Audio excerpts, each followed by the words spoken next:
नमस्कार मित्रांनो, the story लिसन मध्ये तुमचं सरांचं स्वागत आहे।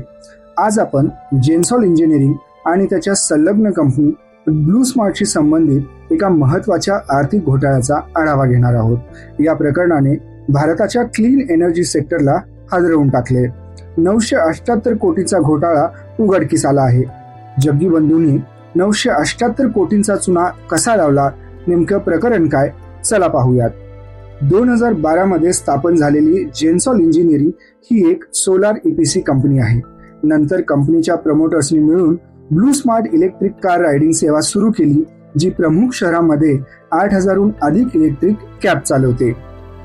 जून 2024 मध्ये जेन्सॉलच्या शेअरच्या किमतीत फेरफार आणि निधीचा गैरवापर केल्याच्या आरोपाखाली आलेल्या तक्रारीनंतर सेबीने 15 एप्रिल रोजी आदेश जारी केला।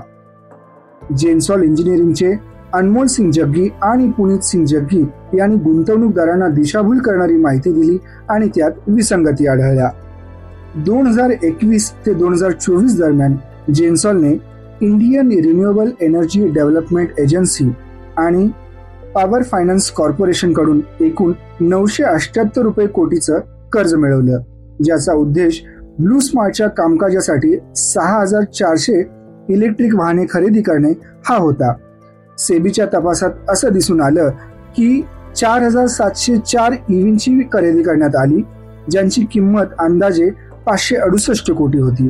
राहिलेले 262 कोटी वैयक्तिक खर्चासाठी वळवण्यात आल्याचा आरोप आहे, ज्यामध्ये गुडगावच्या DLF कॅमिलियर्स मधील 43 कोटींचा आलिशान अपार्टमेंट आणि 26 लाखांचा गोल्फ सेट यांचा समावेश आहे।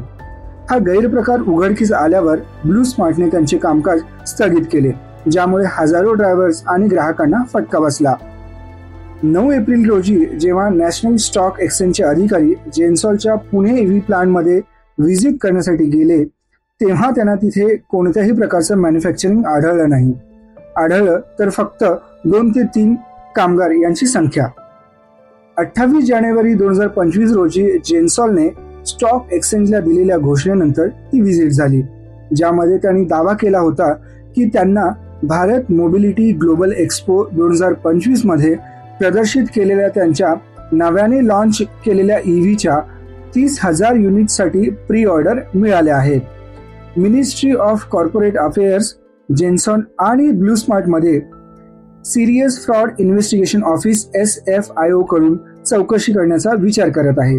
एकीकडे जेन्सॉलचा भोंगळ कारभार तर एकीकडे कस्टमर ट्विटर आणि लिंक्डइनवर ब्लू स्मार्ट ईव्हीच्या सर्व्हिसचं कौतुक करत आहेत। जेन्सॉलचा शेअर सुद्धा 80% जास्त घसरला आहे, ज्यामुळे गुंतवणूकदारांच्या संपत्तीमध्ये लक्षणीय घट सुद्धा झालेली आहे।